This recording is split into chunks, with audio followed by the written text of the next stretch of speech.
እንኳን ደህና መጣችሁ ወደ ዋናው የአዲስ አበባ የውሃ ምንጭ ነው ለገዳዲ ግድብ እንዲሁም ደግሞ የሰራተኞቻችንን አቅም የምንገነባበት ትሬኒንግ ሴንተር ኦፍ ኤክሰለንሲ በማለት ከ4000 ሰራተኛ አሰልጥነንበታል። ይሄንን ተቋምም በማየታችሁ እና ወደዚህ በመምጣታችሁ ደስ ይለናል። በቀጣይ ደግሞ የከተማችንን የውሃ ስርጭት በአጠቃላይ የምንቆጣጠርበት ማዕከል እዚህ ይሆናል። የስተካዳ ሴንተር እዚህ እየገነባን ነው። ስለዚህ ቁልፍ ቦታ ላይ ነው ያለነው ማለት ነው። ይሄንን ብዬ የአዲስ አበባ ከተማ የውሃ አቅርቦት ምን ሁኔታ ላይ ነው ያለው? ያው ውሃ ቻሌንጅ ነው አይደል? ሆት ኢሹ ነው አዲስ አበባ ውስጥና ለምንድን ነው ሆት ኢሹ የሆነው? ይሄ ሆት ኢሹ የሆነው ነገርስ ደግሞ እንዴት ይፈታል፣ መቼ ይፈታል የሚለውን ነገር ፕሬዘንት አድርጋለሁ። አንድ 7 ኮንቴንት አለን። ቀጥታ ውሃ ላይ ከምንገባ ባክግራውንድ ዋና ፍሳሽ ምን እንደሚመስል፣ ማይልስቶኑ ምን እንደሆነ፣ ዲማንድ እና ሰፕላይ ምን እንደሚመስል፣ መጨረሻ ላይ ደግሞ ቻሌንጆቹን ነግራቸዋለሁ ማለት ነው። የአዲስ አበባ ውሃ ማግኘት የጀመረችው በ1886 በአፄ ምኒልክ ዘመን ነው። ታሪክ ያንን ያስቀምጣል። ከዛ በኋላ ግን ወደ መደበኛ የውሃ አቅርቦት መገባት የተጀመረው የገፈርሳና ለገዳዲ ግድብ ከተገነባ በኋላ ነው።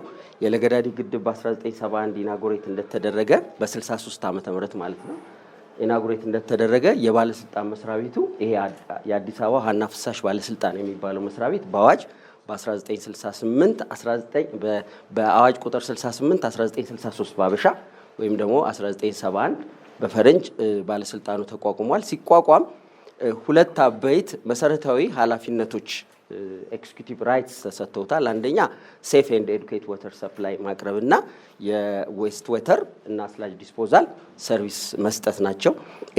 ይህንን አገልግሎት የሚሰጥበት አካባቢ ያው የአዲስ አበባ ውሃና ፍሳሽ ስለሚባል አዲስ አበባ ውስጥ ነው አይደለም እናስበው። ግን ለአዲስ አበባ ደግሞ ውሃ የሚያቀርቡ የአዲስ አበባ ሶርስ መገኛ የሆኑ አካባቢዎች አሉ። ለገዳዲን ጨምሮ አቃቂ፣ ገፈርሳ አካባቢ ማለት ነው። በቀጣይም በምንገነባባቸው አካባቢ የሚኖሩ አርሶ አደሮች የውሃ መገኛ ቦታዎች ላይም ውሃ የማቅረብ ኃላፊነት አለብን ማለት ነው። እነኚህ የባለስልጣኑ አገልግሎት የሚሰጥባቸው ቦታዎች ይሆናሉና ባለስልጣኑ ምን ይመስላል ዛሬ ምን ላይ ነው ያለው፣ በምን ሁኔታ ላይ ነው ያለው የሚለውን ነገር ባጭሩ ለማሳየት ውሃ ከማቅረብ አንፃር 792000 ሜትር ኪዩብ በቀን የማቅረብ አቅም አለን። ፍሳሽ ከማስወገድ አንፃር ይሄ አዲስ ነው። ባለፈው 10 ዓመት ውስጥ የተጠናከረ አክቲቪቲ ነው። ወደ 233000 ሜትር ኪዩብ በቀን ስላጅ ትሪት ማድረግ እንችላለን። ከኮንቬንሽናል ትሪትመንት ሴንትራላይዝድ እና ዲሴንትራላይዝድ በሆኑት ኤምቢአር በኤምቢአሮች ኮንዶሚኒየም ጋር ቃሊቲ አሁን በቅርቡ ደግሞ ቦሌ አራብሳ የተመረቁት ደግሞ ዲሴንትራላይዝድ በሆኑ ትሪትመንት ፕላንት ፍሳሽ እናጣራለን። ከተማ ውስጥ ወደ 8 ኪሎ ሜትር በላይ የሚሆን የውሃ ኔትወርክ አለ። በኋላ ዲቴይሉን ነግራቸዋለሁ። የፍሳሽ ኔትወርክ በተመሳሳይ ከ2044 ኪሎ ሜትር በላይ የፍሳሽ መስመር አለ። አሁን ላይ ፍሳሽ ወደ ሚዲያ ላይም እየወጣ ነው። ኮሪደር ላይ ፍሮንት ነው አይደል ያለው። ፒያሳ ሲገነባ ፍሮንት ፍሳሽ ነው ያለው። ትልልቅ ቁፋሮች ባያችሁበት ቦታ በሙሉ እኛ ፍሳሽ መስመር እየዘረጋን ነበር። ኮሪደር ላይ ዲፕ ኤክስካቬሽን የሰራ ነው እኛ ነው ብዬ ገምታለሁ። ከአንጻር የከስተመር ብዛት ከ650,000 በላይ የሜትር የሆነ ከስተመር አለን። 650,000 ሰዎች ብቻ ማለት አይደለም፣ ሜትር ዶኖ የምንቆጥረው ማለት ነው። ወደ 277 ከስተመሮች ደግሞ ወደ ሞደርን ስዌሬጅ ዲስፖዛል ደርሰዋል ማለት ነው። ውሃ በፍሳሽ በመኪና ሳይሆን የምንሰበስበው እነሱም ሳይሸታቸው መኪናም ግቢ ሳይሄድ በሲስተም ቅድም ባልኳችሁ ኪሎ ሜትር አልፎ ቃሊቲ ኤምቢአር ሮቹ ጋር የሚገባበት ሁኔታ ተፈጥሯል ማለት ነው። መስሪያ ቤቱ ከ4500 በላይ ፐርማነንት እና ኮንትራት ሰራተኛ አለ። ይሄ ከመስሪያ ቤቱ በፔሮል ደሞዝ የሚወስድ ማለት ነው። በውል ደግሞ ከኛ ጋራ የኛን አገልግሎት የሚሰጡ ሶስተኛ ወገኖች ቆጣሪ ንባብ በሶስተኛ ወገን ነው የሚሰራው። ቁፋሮ በሶስተኛ ወገን ነው የሚሰራው። እንዲሁም ደግሞ ሌሎች ከኛ አውትሶርስ ብናደርጋቸው ጥሩ ነው ብለን የምናስበው ከ6000 በላይ ሰራተኛ በተለያየ መስክ እዚህ ካችመንት ላይም የሚሰሩ ሰራተኞችን ጨምሮ ያስተዳድራል ማለት ነው። ባለስልጣን መስሪያ ቤቱ 3 አይነት መስሪያ ቤት ነው። 3 አይነት መስሪያ ቤት ነው። አንድ ይገነባል፣ ኮንስትራክሽን መስሪያ ቤት ነው። ፕሮጀክት ጽህፈት ቤት አለው። ግድቦችን ይገነባል፣ መስመሮችን ይዘረጋል፣ ትሪትመንት ፕላንቶችን ይሰራል። ሁለተኛ አገልግሎት ይሰጣል፣ ሰርቪስ ፕሮቫይደር ነው። ውሃ ይቀጥላል መስመር ለህብረተሰቡ ህብረተሰቡ እየመጣ እየከፈለ አገልግሎት የሚያገኝበት ነገር። ሶስተኛው ገቢ ሰበስባል። አንድ መስሪያ ቤት ሆኖ 3 አይነት አገልግሎቶችን ይሰራል ማለት ነው። ኖርማሊ መስሪያ ቤት ሲቋቋም ወይ ገቢ ሰብሳቢ ነው፣ ወይ ኮንስትራክሽን የሚሰራ ነው፣ ወይ ደግሞ ሰርቪስ ፕሮቫይደር ነው። አውሳ ግን እነኚህን 3ቱን በአንድ ላይ ይዞ የሚሰራ ነው። ከዚህ አንጻር 5 ቢሊዮን በዚህ ዓመት በጀት ሬቨኒው ለመሰብሰብ አቅዶ እየሰራ ይገኛል ማለት ነው። በበጀት ዓመቱ በ6ኛው ወር ካቀድነው 104% ፈጽመናል። ስለዚህ ከ5 ቢሊዮን ከፍ ያለ ፐርፎርም ማድረግ እንችላለን ማለት ነው እና እኛ የምንሰበስበው 5 ቢሊዮን ሲደመር ከወርልድ ባንክ እና ከሌሎች ደጋፊ አካላት የምናገኘው ገንዘብ በብድር የምናገኘው ገንዘብና ከተማ አስተዳደሩ ከትሬዠሪ የሚመድበው ተደምሮ 18 ቢሊዮን በጀት በዚህ ዓመት ለውሃ አገልግሎት ተመድቧል ማለት ነው። ከዚህ ውስጥ ብዙ ጊዜ የሚነሳ ስለሆነ ማለት ነው ለምን አትገነቡም፣ ለምንድነው ወደ ኋላ የቀረው፣ በኋላ ማወራው እንዳለ ሆኖ የሚባል ነገር አለ። እዚህ ጋር የበጀት ድርሻውን ስታዩ 4 ቢሊዮን 4.7 ቢሊዮን ብቻ ነው ለኦፕሬሽን የሚውለው። በሪሜኒንግ 13 ቢሊዮን የሚውለው ለዴቨሎፕመንት ስራ ነው ማለት ነው። መስመር ለመዘርጋት፣ ጉድጓድ ለመቆፈር፣ ውሃ ለማምረት፣ ፍሳሽ አገልግሎት ለመስጠት የሚውል ነው ማለት ነው። ያውሳ ምንድን ነው? ምን መርህ ይዞ ምን ማይልስቶን ላይ ቆሞ ነው አገልግሎት የሚሰጠው የሚለውን ስናይ የመጀመሪያው ከስተመር ፈርስት የሚል ከስተመራችንን ለማርካት መሰረታዊ አድርገን እንሰራለን። ሁለተኛው የውሃና የፍሳሽ አገልግሎታችንን ከኳሊቲም ከኳንቲቲም አንጻር ለማሻሻል መርህ አድርገን እንሰራለን። ገቢያችንን ማሳደግ የውሃ ችግር እኔ የማምነው የድህነት ችግር ነው ብዬ ነው የማስበው። ኢን ዘ ኮንቴክስት ኦፍ አውሳ በኋላ እናያለን። ዘ ኮንቴክስት ኦፍ አዲስ አበባ የውሃ ችግር ማለት የሬቨኒው የገንዘብ ችግር ነው። ስለዚህ ገንዘብ ፋይናንሻል አቅማችን በደንብ ቢያድግ ኖሮ ይሄ ችግር የመፈታት እድሉ ቀድሞ የሚፈታ ነበር። በኋላ አወራዋለሁ ማለት ነው። ሌላኛው የጉድ ፋይናንሻል ማኔጅመንት ሲስተም ሊኖረን ይገባል። ምክንያቱም እኛ በሀገር ውስጥ አቅም ብቻ አይደለም የምንሰራው፣ ብድር ይበደራል። የተቋም ብድር መክፈል መቻሉን ማረጋገጥ መቻል አለበት። ጥሩ የፋይናንሻል ማኔጅመንት ሲስተም ዴቨሎፕ አድርጎ ማለት ነው። ይሄንን መርህ አድርገን እንሰራለን። ፉል ኮስት ሪከቨሪ ላይ ለመድረስ አሁን ቅድም የምንሰበስበው 5 ቢሊዮን ኦፕሬሽን ኮስታችንን ይሸፍናል። 4 ቢሊዮን ስላልን ማለት ነው ኦፕሬሽኑ እና የተወሰነች ዴቨሎፕመንት ካፒታል ላይ የምንመድበዋለን የተወሰነች ብር። በአገሪቷ ወተር ፖሊሲ ግን አርባን ሲቲስ ፉል ኮስት ሪከቨሪ እንዲያደርጉ ነው የሚጠበቀው። ግድባቸውንም ራሳቸው እንዲገነቡ፣ ኢንቨስትመንታቸውንም በሚሰበስቡት ገንዘብ፣ እንደገና ኦፕሬሽናቸውንም በሚሰበስቡት ገንዘብ ከቨር እንዲያደርጉ ነው። እኛ ግን ዲማንዱን የሚሞላ ህብረተሰቡ የሚጠይቀንን ውሃ ማቅረብ ስላልቻል እዛ ላይ ስላልደረስን አሁን ኦፕሬሽን ብቻ ነው ከቨር የምናደርገው። ዴቨሎፕመንቱን ብናደርግ ውሃ ነዳጅ ይሆናል ማለት ነው፣ በጣም ይወደዳል። ስለዚህ ተዋርድ ዚስ እንሰራለን። ተዋርድ ዚስ ለመስራት ደግሞ ቅድም እንዳልኩኝ ተጨማሪ ሶርሶች ኳሊቲ እና ኳንቲቲ ከተማዋን የሚመጥን ማቅረብ መቻል አለብን ወደ ፉል ኮስት ሪከቨሪ ለመሄድ ማለት ነው።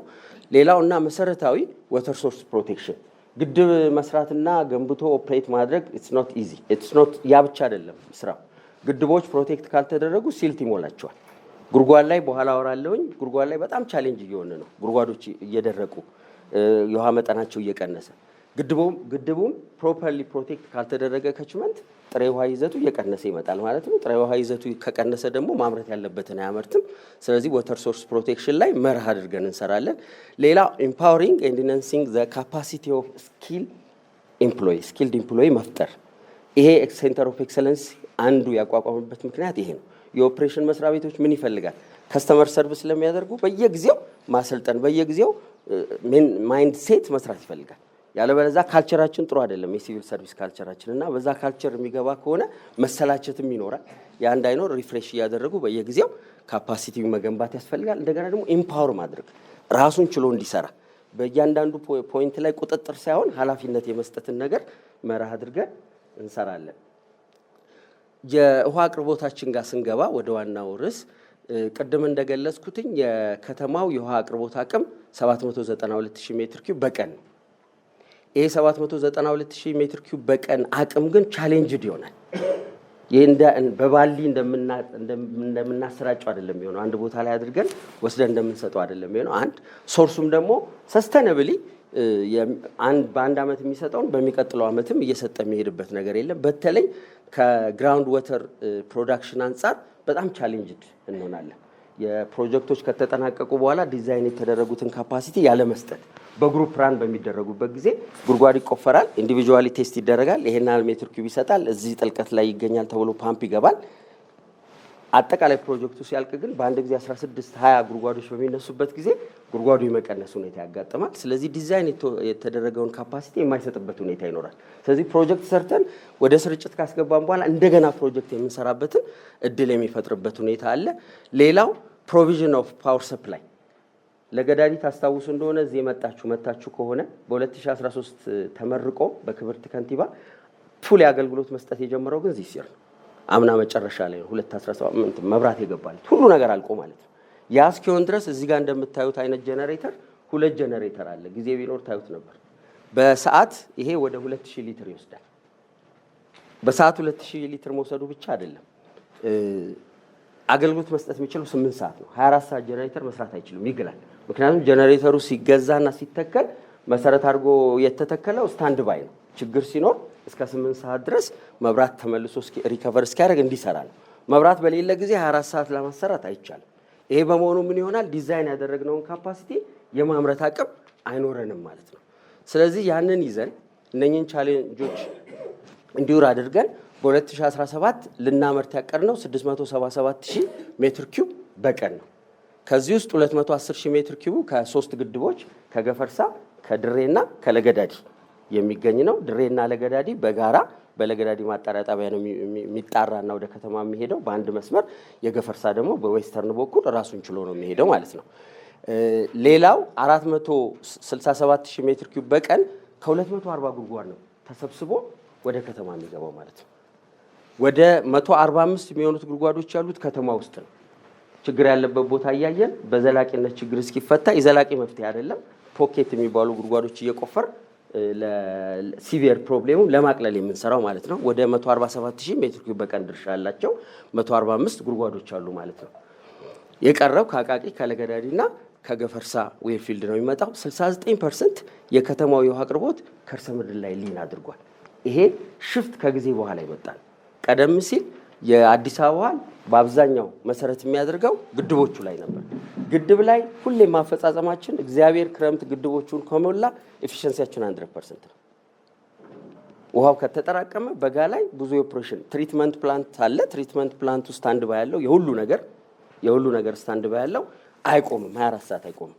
መብራትም የኃይል ሪኳየርመንቱ ትንሽ ስለሆነ ይሄንን ቀደም ያሳያችሁን ጄነሬተር ሀፍ የሚያክል ይሄ ወደ 1000 የፈረስ ጉልበት ነው። ለለገዳዲ ግን የምንጠቀመው 500 600 የፈረስ ጉልበት ነው። 2 ጄነሬተሮች አስቀምጠን አንዱ ቢጠፋ እንኳን አንደኛው እየተነሳ 24 ሰዓት ምንም 3 ቀን መብራት ቢጠፋ ለገዳዲ ገፈርሳ ሆኖ ገጥሞ ነው ያቀናል። የትራንዚሽኑ ፔሪድ ለ3 ለ4 ቀን መብራት አልነበረም፣ ግን ጄነሬተሩ ኮንቲኒየስሊ የሚሰራበት ነገር አለ። ስለዚህ ለገዳዲ ላይ 100% የማምረት እድል ሲኖረን ከርሰ ምድሩ ላይ ብንፈልግም ምንም የፈለግነውን ያህል ኤፊሽንት ብንሆንም 100% ማሳካት አይቻልም። 240 ጉድጓድ የማይቃጠልበት ሁኔታ የለም፣ ይቃጠላል። ከተቃጠለ ደግሞ ያንን የተቃጠለውን አውጥቶ መልሶ ሌላ ተክቶ ስራ ለማስጀመር በጣም ፈጥነን ከሄድን 6 ቀን ይፈጃል። በአንድ ጊዜ ደግሞ አንድ ጉድጓድ አይቃጠልም። 3-4 ጉድጓድ 10% ያህል ፌለር ካለ ኤፊሽንሲ ዋይዝ በጣም ፐርፌክት ነው፣ ጥሩ ነው። ከዛ ሲበልጥ ነው። ስለዚህ 10% ሚኒመም የመውረድ ሁኔታ ይኖራል ማለት ነው። ወተር ሰፕላዩን ይሄን ያህል ከሆነ ከተማ ውስጥ ምንድነው የምትፈልገው፣ ስንት ነው የምትፈልገው የሚለውን ስናይ ወደ 4.9 ሚሊዮን ህዝብ ቢኖር ሰንሰስን መከተል የግድ ስለሆነ ጥናቶች ኢንተርናሽናሊ ስለሚጠኑ ኢንተርናሽናል የሚያጠኑ ሰዎች ደግሞ ወደ ሰንሰስ ሄደው የሰንሰስን ዶክመንት ፖፑሌሽን ፕሮጀክሽን ይዘው ስለሚመጡ 1.3 ሚሊዮን ሜትር ኪዩብ ውሃ ያስፈልጋል ይላል። እኛ ግን ውሃ አሰራይተን ወደ አንድ ሰፈር ከፍተን የምናገኘው ፊድባክ ስናይ የአዲስ አበባ ህዝብ 4.9 ሚሊዮን ነው ብለን አናም። ውሃው እንደዛ አያሳይም። ግን የግድ የሰንሰስን ሪዛልት መጠቀም ስላለብን 1.3 ሚሊዮን ይፈልጋል ከተማው። እኛ 792000 የማቅረብ የማምረት አቅም አለን። 61%ቱን የከተማውን ፍላጎት ነው የምናሟላው ማለት ነው። ወደ መሰረታዊ የሆነው ዲስትሪቢዩሽኑ ስንሄድ የከተማው እንደዚህ እንደምታዩት ይሄ የዋና መስመሮች ብቻ ናቸው። ወደ 2000 ኪሎ ሜትር የሚሆኑ ከለገዳዲ እስከ ቁስቋም እና እስከ ድልበር የለገዳዲ ሲስተም፣ ከአቃቂ እስከ ዓለም ባንክ ብሎም እስከ ጦር ኃይሎች ውስጥ ለውስጥ ደግሞ በዋና ዋና መስመሮች ላይ በሙሉ አሁን ኮሪደር በተሰራባቸው መስመሮች ላይ በሙሉ እነኚህ ዋና የማስተላለፊያ መስመሮች 2000 ኪሎ ሜትሮች አሉ። እነኚህ ከስተመር የሚገናኝባቸው አይደለም። የብረት ቧንቧዎች ዲሲአይ የምንላቸው ቧንቧዎች የምንዘረጋባቸው ማለት ነው። የቀረው 6.6800 ኪሎ ሜትር ደግሞ ተሪሸሪ የምንለው ወይም ደግሞ ከስተመራችን ጋር የምንደርሰው በአብዛኛው አሁን መንገድ ላይ የምታዩቸው ጥቁር ቧንቧዎች ማለት ነው የፕላስቲክ ኤችዲፒ የሚባሉ ቧንቧዎች ወደ 6800 ኪሎ ሜትር አለ። እነኚህ ተሪሸሪ ላይኖች ውስጥ ከመግባቱ በፊት ውሃ ወዴት መሄድ አለበት? ወደ ሲስተም ለመግባት ወደ ማጠራቀሚያዎች መግባት አለበት። ከማጠራቀሚያ ነው ወደ ህዝብ የሚሰራጨው። ወደ 75 ሜን ሪዘርቬሮች አሉ እዚህ ጋር በምታዩት ዲስትሪቢዩሽን። አዲስ አበባ ለውሃ አቅርቦት የተመቸች አይደለችም። አንዳንድ ጊዜ ሰላሌ ሜዳ ምኒልክ ምን ነው ባዩት ይሄ ችግር እንደዚህ ኮንፍሮንትን አንሆንም ነበር። አዲስ አበባ አይመችም። ብዙ እንትን ረባዳና በአንድ አካባቢ ከመንገድ ግራና ከመንገድ ቀኝ ያለ የመሬት አቀማመጥ ተመሳሳይ ያልሆነበት አንዱ ዝቅ አንዱ ከፍ ያለበት ሁኔታ አለ። ይሄ በመሆኑ ምክንያት ውሃ ለማሰራጨት ህብረተሰቡ ጋር ለመድረስ ፓምፕ እናደርጋለን። ከለገዳዲ የተመረተው ውሃ በግራቪቲ አይደለም ህብረተሰቡ ጋር የሚደርሰው፣ በየቦታው በቅብብሎሽ እየገፋን ነው እንጦጦ የምናደርሰው ማለት ነው። አርስሪ ቁስቋም ለማድረስ ይሄ ቁስቋም የሚገኝ ቁስቋም አካባቢ የሚገኝ ማጠራቀሚያ ነው የመጨረሻው የለገዳዲ ማጠራቀሚያ። ይሄ ጃንሜዳ ማጠራቀሚያ ነው። ጃንሜዳ ከመድረሱ በፊት የለገዳዲ ውሃ እዚህ መረትና ላምበረት ጋር ትልቅ ሪዘርቬር አለን፣ ፓምፒንግ ስቴሽን አለን። እዛ ጋር በግራቪቲ ወደ መስቀል አደባባይ በፓምፕ ደግሞ እስከ ቁስቋም ድረስ የሚሄድበት ሁኔታ አለ ማለት ነው። እንደምታዩት በቅብብሎሽ እዛ አርስሪ ጋር ያለ ሰው ሰላም ውሃ ለመጠጣት እነኚህ ጣቢያዎች በሙሉ ሰላም መሆን አለባቸው። ለገዳዲ ሰላም መሆን አለበት። ተርሚናል ሰላም መሆን አለበት። ተርሚናል ማለት ላምበረት ጋር ኃይሌ ሆቴል ያለበት አካባቢ ያለ ፓምፒንግ ስቴሽን ነው። እሱ ሰላም መሆን አለበት። መብራት መጥፋት የለበትም። ጃልሜዳ መብራት መጥፋት የለበትም። ተፈሪ መኮንን መብራት መጥፋት የለበትም። ሽሮ ሜዳ፣ አርዋን፣ አርቶ፣ አርስሪ መብራት መጥፋት የለበትም። አርስሪ ጋር ያለ ቁስቋም ጋር በጣም ሲቪየር የውሃ ችግር ለረጅም ጊዜ ያለበት ሽሮ ሜዳ፣ ቁስቋም አካባቢ፣ ቀጨኔ አካባቢ እና እግዚአብሔር አብ የሚባል አካባቢ ፈረንሳይ ለጋ ሲሆን በተወሰነ እነኚህ አካባቢዎች ላይ ውሃ ለማሰራጨት እዛ አርስሪ ጋር ለመድረስ ከለገዳዲ ጀምሮ ሰላም መሆን አለበት። ትራንስሚሽኑ ሪላቲቭሊ ሰላም ነው። ትራንስሚሽን መሰበት ሪላቲቭሊ ሰላም ነው። ብዙ ጊዜ አያጋጥምም ማለት ነው። አልፎ አልፎ ነው። የመብራት መጥፋት ግን በጣም ችግር ስለሆነ ሁሉም ጣቢያዎች ላይ ጀነሬተር አለ። ተርሚናል ጀነሬተር አለን፣ ጃልሜዳ ጀነሬተር አለን፣ ተፈሪ መኮንን ጀነሬተር አለን። እነኚህ ጣቢያዎች ከላይ ያሉ ጣቢያዎች ግን ትንንሽ ጣቢያዎች ናቸው። ስታንድ ባይ ጀነሬተሮች ሽሮ ሜዳ አለ፣ ይቅርታ፣ አርዋን፣ አርቶ፣ አርስሪ ጀነሬተር የለን። መብራት ሲጠፋ ጀነሬተሩን አስነስተን እናሰራለን። ግን እሱ ቅድም እንዳልኩት ለ8 ሰዓት ነው የሚሰራው።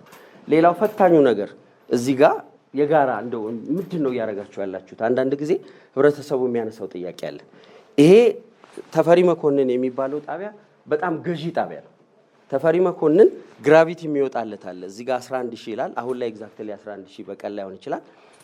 ከተፈሪ መኮንን የሚወጣው ውሃ ለሚኒሊክ፣ ለየካቲት ሆስፒታሎች፣ ለአዲስ አበባ ዩኒቨርሲቲ 3ቱም ካምፓስ፣ ለቤተ መንግስት ውሃ ያቀርባል እና ሌሎች ለፌዴራል መስሪያ ቤት ለፌዴራል እና ለኤምባሲዎች አሜሪካ ኤምባሲ ውሃ ያቀርባል። አንዳንዶቹ አገልግሎቶች ውሃ በፈረቃ በሳምንት ልንሰጥባቸው የምንችላቸው አይደለም። ሶሻሊ፣ ፖለቲካሊ፣ ኢኮኖሚካሊ ዳሜጂንግ ነው የሚሆነው። አዲስ አበባ ዩኒቨርሲቲ ውሃ ማቋረጥ አይቻልም። ሚኒሊክ ሆስፒታል ውሃ ማቋረጥ አይቻልም። የካቲት ሆስፒታል ውሃ ማቋረጥ አይቻልም። ሌሎችም አሉ እዛ ውስጥ ገንዘብ ሚኒስቴር የምታውቋቸው ፋንዳሜንታል የሆነው አገልግሎት የሚሰጡበት አካባቢ ውሃ ማቋረጥ ስለማይቻል ምንድን ነው የምናደርገው? አሁን ከዚህ በታች ያሉትን ቀን ለ10 ሰዓት ኮንቲኒየስ እንሰጣቸዋለን። ድሮ 24 ሰዓት ነው የሚያገኙት።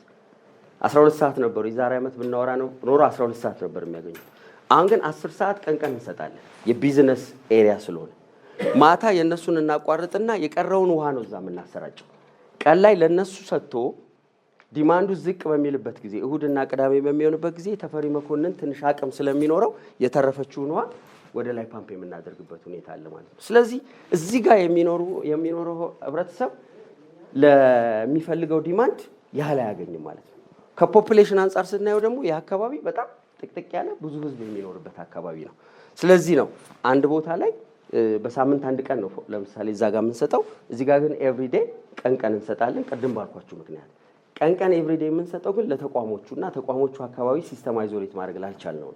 እዚህም 4 ኪሎም ሆነው ለምሳሌ ባሻ ወልዴ ኮንዶሚኒየም 4 ኪሎም ሆኖ መኖሪያ ስለሆነ በየቀኑ አንሰጠው፣ ፈረቃ አለው። በሳምንት 2 ቀን 3 ቀን እዛም ከደረሰ በኋላ ውሃ ለማዳን ተፈሪ መኮንን ጋር ውሃ ለማዳን ያን እናደርጋለን። በተመሳሳይ እዚህ ጋር የምታዩት የገፈርሳ ሲስተም ነው። ድሮ ዲዛይን የተደረገው ለገዳዲ እዚህ ኦልድ ሄድ ኦፊስ ማለት 3ኛ ፖሊስ ጣቢያ ጋር ያለ የኛ ማጠራቀሚያ ነው። ወደ በላይ ዘለቀ ወደ ድልበር ገፍቶ ወደ ራስ ኃይሉ ወይም አበበ ቢቂላ ስቴዲየም ወዳለው ማጠራቀሚያ ውሃ ይሰጥ ነበር፣ ይተርፈው ነበር። ስለዚህ ለገዳዲ ገፈርሳንም ይደግፍ ነበር ማለት ነው። አሁን ግን ይሄ መስመሩ ነው እንጂ ያለው ይሄንን ኢንፍራስትራክቸር እየተጠቀምን አይደለም። ምክንያቱም በቂ ስላልሆነ ራሱንም ስላልቻለ ገፈርሳ ራሱን ችሎ በላይ ራስ ኃይሉ ወይም አበበ ቢቂላ ያለው እንትን ጋር ከገባ በኋላ በግራቪቲ መርካቶን ያጠጣል። ከዛ በኋላ ሩክ ኃይልና ጳውሎስ አካባቢ ያሉትን ያጠጣል። አሁን እዚህ ጋር ይሄ ጳውሎስ ሆስፒታል አለ። እዚህ ተጠቃሚዎች ላይ ጳውሎስ ሆስፒታል አለ። ጳውሎስ ሆስፒታል ውሃ ማቋረጥ አንችልም። ቅድም አሁን የካቲት ቀን እንሰጣለን ስንል የካቲት ሚኒሊክ እኛ ነን እንጂ ቀን የምንሰጠው፣ ሆስፒታሉ ግን 24 ሰዓት ነው የሚጠቀመው። ምክንያቱም ለሚቀረው ሰዓት የሚሆን በማጠራቀሚያ ይይዛል። ግቢው ገብታችሁ ከሆነ በጣም ብዙ ሮቶች ተደርድረው ሚኒሊክም የካቲትም ታያላችሁ በግልጽ ቦታ ላይ ማለት ነው። እዛ አጠራቅመው እነሱ 24 ሰዓት ነው የሚጠቀሙት እንጂ ለደቂቃ ከጠፋ ሆስፒታል ስለሆነ ችግር ስላለው እዚህም ጋር ጳውሎስ አለ። ስለዚህ ችኛዋን ፓምፕ አናቆም፣ ችኛዋን ፓምፕ ይሄንን ግን ፈረቃ እናስገባለን፣ ግራቪቲውን ፈረቃ እናስገባለን ማለት ነውና ዲስትሪቢዩሽኑ ይሄኛው ሪላቲቭሊ ሰላም የሆነ ዲስትሪቢዩሽን ነው። እዚህ አካባቢ ፈረቃ መጠበቅ በጣም የተሻለ ነው። ህብረተሰቡም እዚህ አካባቢ ያለው ብዙ አይደለም የሚጮህ፣ በሳምንት አንድ ቀን ሆኖም ብሌስ ያደርጋል። በሳምንት አንድ ቀን ስለምትሄድለት ማለት ነው። ፋክተሩ ብዙ አይደለም። ለገዳዲ እንዳልኳቸው 24 ሰዓት ይሰራል፣ አይቆምም። አንድም ቀን ለደቂቃ ቆሞ አያውቅም። ይሄ ፕላንት ፕሮዳክሽን ለደቂቃ ተቋርጦ አያውቅም። ስለዚህ ሌሎቹም ጣቢያዎች መብራት ካልጠፋ በስተቀር በጣም ስቴብል ናቸው። ስለዚህ 4 ኪሎ ያለ ህብረተሰብ የተሻለ ፈረቃውን የማግኘት እና የመጠበቅ እድል አለው። ገፈርሳም በተመሳሳይ ለምሳሌ ነው ይሄን ያቀረብኩት። ለምሳሌ ደግሞ ይሄኛውን ብንመለከት ይሄ ደግሞ የአቃቂ ሲስተም ነው። ይሄ አቃቂ ሲስተም ነው ስንል የአቃቂ ፌዝ 2 የምንለው ኒው ሲቲ እና ኦልድ ሲቲ የምንለው አቃቂ ፌዝ 1 ሁለቱ አንድ ላይ የሆኑና ጎተራ አካባቢ የሚገኘው ማጠራቀሚያ ገብቶ ስቴዲየም አካባቢ አብዛኛውን ቂርቆስ ሰብሲቲ ቂርቆስ ጋር ያለ ችግር አሁን እንድትረዱ ይፈልጋል። ቂርቆስ ሰብሲቲ ከዚህ ነው ያገኘው። እዚህ ጋር ከፌዝ 2 እና ፌዝ 3 ከሁለቱ ወደ 20 ጉድጓዶች 26 ጉድጓዶች አሉ። 26ቱ ጉድጓድ ጤናማ መሆን አለበት። 26ቱ ትራንስፎርመር ጤናማ መሆን አለበት። እነኚህ ደግሞ ያሉት የት ነው? አቃቂ ማሳ ውስጥ ነው ያሉት። በቀላሉ ዝናብም ምንም እንትኑ የሚያቋርጠው ሲስተሙ የሚያቋርጠው ገላጣ ነፋሻማ ቦታ ላይ ነው ያሉት። የመብራት ችግሩ እንዳለ ሆኖ 26ቱም ጉድጓዶች አመቱን ሙሉ ሊሰሩ አይችሉም። ወይ ፓምፕ ይቃጠላል፣ ወይ ሜካኒካል ፕሮብሌም ይገጥማቸዋል፣ ወይ ሃይድሮሊክ ፕሮብሌም ማሳ ውስጥ ይገጥማቸዋል። ስለዚህ የዚህ አፈጻጸም ከ75 እስከ 80% ነው የሚሆነው። ከምርትም አንፃር ከኮንቲኒቲም አንፃር ለመብራት ኃይልም እነኚህን 26 ትራንስፎርመሮች ሁል ጊዜ ሳይቋረጥ ኃይል መስጠት ፈተና ነው የሚሆንበት። ከዛ በኋላ እዚህ የመጀመሪያው ኮሌክሽን ጣቢያ ይገባል። ከዚህ ወደ ጂደብሊዋን አቦ ሳሪስ አቦ ጋር ይገፋል። ጂደብሊዋን አቃቂ ስቴዲየም ጋር ይገፋል። የቀረው ሳሪስ አቦ ቤተክርስቲያን ጋር ይገፋል። ሁለቱ አንድ ላይ ሆኖ ጂደብሊው 3 ጎተራ ጋር ይገፋል።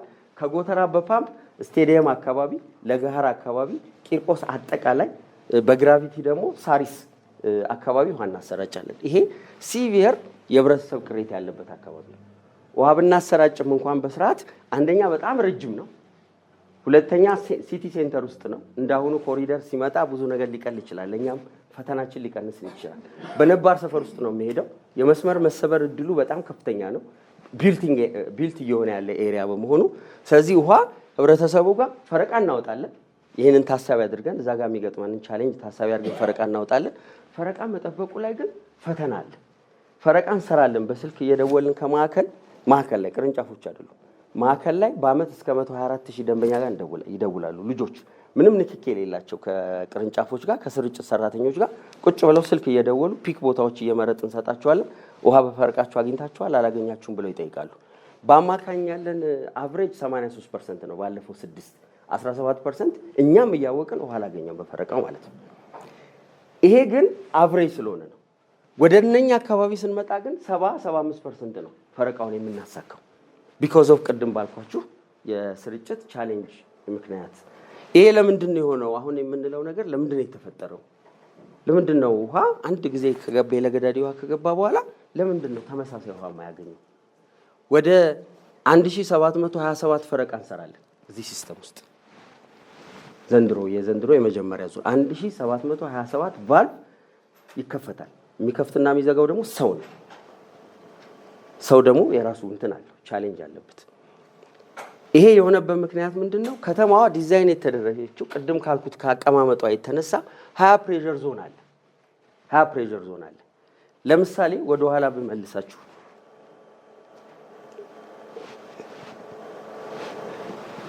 እዚህ አካባቢ ያለው የውሃ ሲስተም ከሽሮ ሜዳ የሚያገኘው የውሃ ሲስተም አርዋን ከሚያገኘው ውሃ ሲስተም የተለየ ነው ፕሬሸሩ። ይሄ ትልቅ ቦታ ነው ያለው፣ በፓምፕ ነው ያለው። ይሄኛው ከዛ ዝቅ ያለ ቦታ ነው ያለው። የዚህኛውን እዚህ አካባቢ ያለውን መስመር እዚህ መስመር ውስጥ ባስገባው ቢገናኝ በስተትም ይሁን በምን ቢገናኝ ውሃ በተፈጥሮ ወደ ታች ነው የሚፈልገው። ስለዚህ ጭልጥ ብሎ የት ነው የሚሄደው? ሽሮ ሜዳ መነን ምናምን አካባቢ ነው ጭልጥ ብሎ ውሃ የሚሄደው። ያ ማለት ምንድነው? ሽሮ ሜዳ አካባቢ ያለው ሰው አያገኝም ውሃ ማለት ነው። ስለዚህ የሽሮ ሜዳ ሲስተም ከአርዋን ሲስተም ወይ ደግሞ የተፈሪ መኮንን ሲስተም ከሽሮ ሜዳ ሲስተም የተለየ ነው መሆን ያለበት። በፍጹም አይገናኝም። አንዳንዱ የሚለየው መንገድ ይሆናል። ለምሳሌ የሽሮ ሜዳ ሲስተምንና የተፈሪ መኮንን ሲስተም የሚለየው አፍንጮ በር አስፋልት ነው። የ6 ኪሎ ዩኒቨርሲቲ ግቢ እና ከታች ያለው በመነን ሳይድ ያሉ ሰዎች ሪላቲቭሊ ጥሩ ያገኙ ይሆናል። ምክንያቱም የነሱ ስርጭት ከሽሮ ሜዳ ነው። ስለዚህ የሽሮ ሜዳ ስርጭት የሽሮ ሜዳ ውስጥ ባለ ዲማንድ አፌክትድ ይሆናል ማለት። ዲማንዱ ትንሽ ከሆነ ቤቶች ከፈረሱ ብዙ ህንፃ ከሌለ ያ የምናሰራጨለት ውሃ በቂ ሊሆን ይችላል። ያ ውሃ ተሳስተን እንትን ውስጥ ካስገባ ነው ከመንገድ ጀርባ የካቲት አካባቢ ካስገባ ነው ግን የካቲትን ያጥለቀልቃል። የካቲት ደግሞ ይሄኛው የተፈሪ መኮንን ሲስተም ደግሞ እነ የካቲት ሆስፒታል ዩኒቨርሲቲው ምኑ ስላለበት ማህበረሰቡ ጋር የሚኖረው ጫና የዛ ኃይል ይጨምራል። እግረ መንገዴን መረጃ ለመስጠት ባለፈው ዓመት ባደረግነው ጥናት የዘንድሮ መስራት እንሰራና ቀጣይ እናሳውቃለን። 40%ቱን ቅድም ያልኳችሁን ውሃ የሚጠጣው ነን ዶሜስቲክ ከስተመር which means አብዛኛው ፍሎቲንግ ፖፑሌሽኑ ነው የሚጠጣው ማለት ነው። የአዲስ አበባ ነዋሪ ያልሆነ አዲስ አበባ ላይ የተለያየ አገልግሎት የሚያገኝ ማህበረሰብ ነው የሚጠጣው ማለት ነው። ስለዚህ አዲስ አበባ ለአዲስ አበባ ህዝብ ብቻ አይደለም የአዲስ አበባ ፍሳሽ ውሃ የሚያቀርቡ 40%ቱን እነ ኢትዮጵያን ኤርላይንስ፣ ጥቁር አንበሳ ሆስፒታል፣ የካቲት ዩኒቨርሲቲዎች ምናምን ይወስዳሉ ስንል 40%ቱን ይወስዱታል ስንል ይሄ 40% ቅድም ካልኳችሁ 4.9 ሚሊዮን ተብሎ ከተገመተው ህዝብ አብዛኛው ውጭ ያለ ነው። ሙሉ ለሙሉ ላይሆን ይችላል አዲስ አበባም ስለሚጠቀም፣ አብዛኛው ግን ፍሎቲንግ አዲስ አበባ የማይኖር የአዲስ አበባ ነዋሪ ያልሆነ ለሱ ፕላን ያልተደረገለት ማህበረሰብ የሚጠጣው ነው የሚሆነው ማለት ነው። የሚቀረውን 60% ነው እንግዲህ ለህብረተሰቡ በፈረቃ ለማሰራጨት የምንገደደው። ለዚህ ነው እንደዚህ ዝብርቅርቅ ያለ የውሃ ስርጭት የምናየው። እዚህ ሰፈር እንደዚህ ነው ያለው።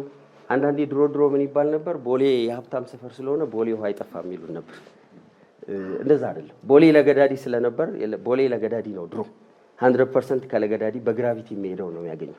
አንደኛ ማህበረሰቡም ታንከር የመግጠም አቅሙ አለው። ከዚህኛ ፈረቃም ስለምናደርግ ስለሚያገኝ እንደዛ ይላል። አሁን የቦሌ ህዝብ ግን የቦሌ ሚካኤል ህዝብ የቦሌ ምናምን አሁን በጣም ቅሬታ ውስጥ ነው ያለው። በተለይ እዚህ ሲር አየር መንገድ ዲማንዱ አምና 2000 አካባቢ ነበር የሚወስደው ሜትር ኪዩብ፣ አሁን ወደ 4000 አድጓል። አየር መንገድ በምን አይነት ሁኔታ ላይ እንዳለ ታውቃላችሁ። አየር መንገድ ሲያድግ ኢምፓክቱ የሚሆነው የማን ዲማንድ ነው የሚጨምረው? አየር መንገድ አካባቢ እዛ ሰብ ሲስተም ውስጥ ያለ እነ ቦሌ ሚካኤል አካባቢ አየር መንገድ ቦሌ ሮድ ላይ ያሉ ሰዎች ቂርቆስ ማለት ነው ይሄ አካባቢ ዲማንድ እንትን ይቀንሳል፣ ድርሻ ይቀንሳል ማለት ነው። ለምን? አየር መንገዱ ገጽታችን ስለሆነ መስታወት ፊት በር ስለሆነ መግቢያ በር ስለሆነ አየር መንገድን ፈረቃ ውስጥ ማስገባት አይቻልም። ስለዚህ ለአየር መንገድ ያንን ስናደርግ ማህበረሰቡ ላይ ተጽዕኖ ይኖራል ማለት ነው። ቅድም ያልኩትን ነገር ይዘን ውሃ በፈረቃ የምናሰራጨው በዚህ መልኩ ነው። ይሄ ከየቅርንጫፉ ተለቅሞ ሄድ ኦፊስ ላይ ታይቶ ከዛ ሳምፕል ቼክ ተደርጎ ከሄድ ኦፊስ ጸድቆ ወደ ቅርንጫፍ የሚሄድ ቅርንጫፎች እዛ ያለ ቴክኒሻን የሚሰራው አይደለም። እኔ አድርቄው እኔ ጋር ደርሶ ከዛ በኋላ ላይ የቅርንጫፎቹ ዲስፓች የምናደርገው ነው። ይሄ ፈረቃ ምን ያሳያል? ዘንድሮ ላይ እቺ 7 ቀን ታገኛለች የምንላት አካባቢ የካ ወረዳ 12 አካባቢ ነው። የለገዳዲ ፌስ 2 አሁን ሙሉ አቅም ስለጀመረ ኔትወርካችንን ገና ስላላሰፋን ይሄ እስከ ፈረንሳይ የሚሄድ ሲስተም ነው። እዛ ስላልደረስን በቂ ውሃ ያገኘ ስላልሆነ፣ ሁለተኛ ነባር የሚያገኙበት የነበረ ጉድጓድ አሁንም እሱም እየሰጣቸው ስለሆነ እዛ አካባቢ ነው ይሄ ጉዳይ ያለው። ያለበለዚያ የከተማው አቅርቦት በአማካይ ከ2 እስከ 3 ቀን እንደሆነ ያሳያል ማለት ነው። እነኚህን ቻሌንጆች ለመፍታት ምንድነው እየተሰራ ያለው? ምንድነው የምታደርጉት ታዲያ የሚለውን ነገር በተመለከተ በአጭር በመካከለኛና በረጅም ጊዜ እቅድ ይዞ ተቋሙ እየሰራ ነው ያለው። በዚህ ዓመት 80,000 ሜትር ኪዩብ ውሃ በቀን ለማስገባት እየሰራ ነው ያለነው። ወደ 13 ጉድጓድ ተጠናቋል። 14 ጉድጓድ እየተቆፈረ ነው። የኤሌክትሮ ሜካኒካል ስራ ደግሞ ጎን ለጎን እየተሰራ ነው። አመቱ መጨረሻ ይሄ ፕሮዳክት ወደ ሲስተም የሚገባበት ይሆናል። ግን ቅድም ያልኳችሁ ቻሌንጅ አለ። እኛ እንጨርሳለን፣ በጀነሬተር ነው እናስጀምረው። አምና ካስገባናቸው 20 ጉድጓዶች ውስጥ 5 ጉድጓድ ነው አሁን በፓወር የሚሰራው ትራንስፎርመር ያገኘ። ዘ ሪሜኒንግ 17 ቦሮስ በጀነሬተር ነው የሚሰሩት። በጀነሬተር ከሰሩ ቅድም ያልኳችሁን የአቅምና የፕሮዳክሽን ለውጥ ያመጣል ማለት ነው። 17ቱ 8 ሰዓት ነው የሚሰሩት። ትንሽ የሆነው ብዙ የፉል ኮንሰምፕሽን የሌለውን እና የከፋ ችግር ያለበት 7 ቀን እናደርጋለን። ለጀነሬተር ብቻ ተቋሙ ወደ 300 ባለፈው 6 ወር 325,000 ሊትር ነዳጅ ተጠቅሟል። ይሄ ውሃ መስሪያ ቤት ነዳጅ በየእንትኑ የሚያቀርበው መኪና አለው፣ በየጣቢያው እየሄደ ነዳጅ የሚያቀርብ ማለት ነው። በመካከለኛ ተርም 173,000 ሜትር ኪዩብ ለማስገባት እቅድ ተይዟል። 100,000 ከጭቋላ ፕሮጀክት ነው፣ 73,000 ከገርቢ ፕሮጀክት ነው። የገርቢን ፕሮጀክት ታውቃላችሁ ታሪኩ። ገርቢ በአሁኑ ሰዓት ታሪክ የሆነ እንደ ለገዳዲ ወይዛ ይሆን ነበር። ይሄ እንደዚህ የምንሰባሰብበት ቦታ ብድሩ ከተሰጠ ከ10 ዓመት በላይ የሆነው ግን ብድሩ ሊለቀቅ ባለመቻሉ አሁን የከተማ አስተዳደር ኮሚትመንት ወስዶ በራስ አቅም ለመስራት ኦልሬዲ ኮንትራቱ ተፈርሞ ወደ እንቅስቃሴ የተጀመረበት ሁኔታ ነው ያለው። በቀጣይ 2-3 ዓመት ውስጥ የሚጠናቀቅ ይሆናል ማለት ነው። ሎንግ ተርም 1.1 ሚሊዮን ከሲቪሉ ወደ 500,000 ሜትር ኪዩብ በቀን ከአለልቱ ሮቤ ወደ 600,000 ሜትር ኪዩብ በቀን የማምረት አቅም ያላቸው ግድብ ሲቪሉ ጠረጴዛ ላይ ቁጭ ያለ ፕሮጀክት ነው። ሞርዛን በስም ሪቫይዝ ሳይደረግ ሞርዛን 20 ይርስ እኔ እዚህ ስቀጠር ሲቪሉን አውቀዋለሁ እየተጠና ማለት ነው ያለቀ። አሁን ደግሞ ላለፈው 10 ዓመት ኤቭሪቲንግ አልቆ ገንዘቡም ታውቆ ቢል ኦፍ ኳንቲቲ ተዘጋጅቶለት ብር የሚጠብቅ ፕሮጀክት ማለት ነው። አለልቱ ጅዶ ደግሞ እንትኑ አልቋል። አሁን ላይ ጥናቱ አልቆ ብር እየተፈለገለት ያለ ነው ማለት ነው። ስለዚህ ዋናው ቻሌንጃችሁ ምንድነው? ለምንድነው የውሃ ችግር የማይፈታው? ምንድነው ውሃ የያዘው ሪሶርስ ነው ውሃ ምንድነው ለሚለው ጥያቄ የድህነት ችግር ነው። ፕሮጀክት ፋይናንሲንግ ነው። ፋይናንስ ተደርጎ ቢሆን ኖሮ ሲቪሉ ከዛሬ 10 ዓመት በፊት ተሰርቷል። ገርቢ ፋይናንስ ተደርጎ ቢሆን ኖሮ ከዛሬ 10 ዓመት በፊት ተሰርቷል። እነኚህን ሁለቱን ደምራችሁ አሁን ያለ የምንለውን ዲማንድ ብታዩ ዲማንዱ ላይ ነበርን ማለት ነው። 90% ላይ እንሆን ነበር ማለት ነው። ዘ ሴም ቲንግ አለልቱ ጁዶ የሚባለው ፕሮጀክት 600,000 አሁን ቢጀመር በሚቀጥሉት 3-4 ዓመት አሁን ባለው ፕሮጀክት አፈጻጸም ደግሞ በ3 ዓመትም ፕሮጀክቱ ሊጠናቀቅ የሚችልበት ሁኔታ ይኖራል ማለት ነው። ስለዚህ በመሰረታዊነት የአዲስ አበባ የውሃ ችግር የገንዘብ ችግር፣ የሪሶርስ ችግር አይደለም፣ የመገንባትም ችግር አይደለም። ምክንያቱም በከተማ መስተዳድሩ የበጀት ቅድሚያ ሰጥቶት በከተማ መስተዳድሩ በሚመደብ የብር አቅም ጉድጓዶች እየተቆፈሩ በየአመቱ ታውቃላችሁ 100,000 80,000 ምናምን ለማስገባት ጥረት እየተደረገ ነው። በአንድ አመት 80,000 ማስገባት ከዚህ በፊት እኔ አላውቅም። ከዚህ በፊት 120,000 አስገብተናል። ግን እነኚህ ነገሮች በገንዘብ የሚሰሩ በብዛት በብር የሚሰሩ ጉድጓዶች ላይ ስለምናተኩር ነው። የዛኛው የትልልቆቹ ፕሮጀክት ቻሌንጅ የሚሆነው ምንድነው? አብዛኛው የሚፈልጉት ሃርድ ከረንሲ በመሆኑ ነው። ሁለተኛው ቻሌንጅ የከርሰ ምድር ዲማንዱ ነው። አዲስ አበባ የፌዴራል መንግስት መቀመጫ ነው፣ የኤዩ መቀመጫ ነው። በጣም ኢኮኖሚ እንቅስቃሴው ያው የምታውቁት ነው። የሀገሪቷ ትልቁ ኢኮኖሚ እንቅስቃሴ እዚህ ነው ያለው። በጣም እየተገነባች ያለች ከተማ ነች። ስለዚህ በዚህ ፍጥነት የሚሄድ ተቋምና ፋይናንስ ያስፈልጋል፣ ፕሮጀክት መንደፍ ያስፈልጋል። ስለዚህ ዲማንዱ በጣም ዳይናሚክ ነው እየተቀየረ ያለው። የሰው ኑሮ ዳይናሚክ ነው እየተቀየረ ያለው። ካሳንቺስ ያለ ማህበረሰብ ካሳንቺስ ሲነሳ ከውሃ አንጻር ሞር ዲማንድ የሚያደርግ ሰፈር ነው ሄደው ሞር ዲማንድ። አብዛኛው ካሳንቺስ ያለ ሰፈሬ ነው ስለማውቀው፣ አብዛኛው ካሳንቺስ ያለ ነዋሪ የፒቲኦ ሌት ነው የሚጠቀመው።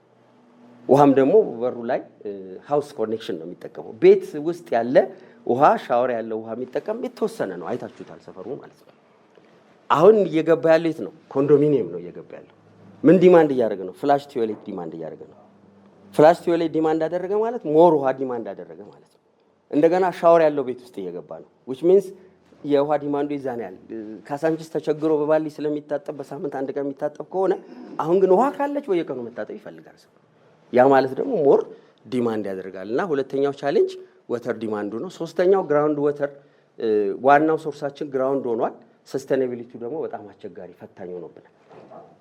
ውሃ ይቀንሳል ባልተጠበቀ ሁኔታ ፕሮዳክሽን የሚቀንስበት ሁኔታ መኖሩ ነው። ሌላው ኤንአርደብሊው ነው። ኤንአርደብሊው ገንዘብ አይሰበሰብበት የሚባክን ውሃ ማለት አይደለም። ቻሌንጅ እየተደረኩ ስለሆነ ብዙ ቦታ ላይ ኤንአርደብሊዋችን 37 እስከ 40% ነው ስንል 37 እስከ 40% የሚሆነው ገደል እየገባ ነው። ግድብ ከምትገድቡ ይሄንን ነገር ብትሰሩ እኮ በቃ አንደኛ በጣም ኤክስፔንሲቭ ፕሮጀክት ነው። በጣም ኤክስፔንሲቭ ኤንአርደብሊው ፕሮጀክት ማለት በጣም ኤክስፔንሲቭ ሌበር ኢንቴንሲቭ ኖሌጅ ኢንቴንሲቭ ገንዘብ ኢንቴንሲቭ የሆነ ፕሮጀክት ነው። ምክንያቱም መሬት ውስጥ ያለ የቱ ጋር ያፈሳል ብሎ ማየት ይፈልጋል።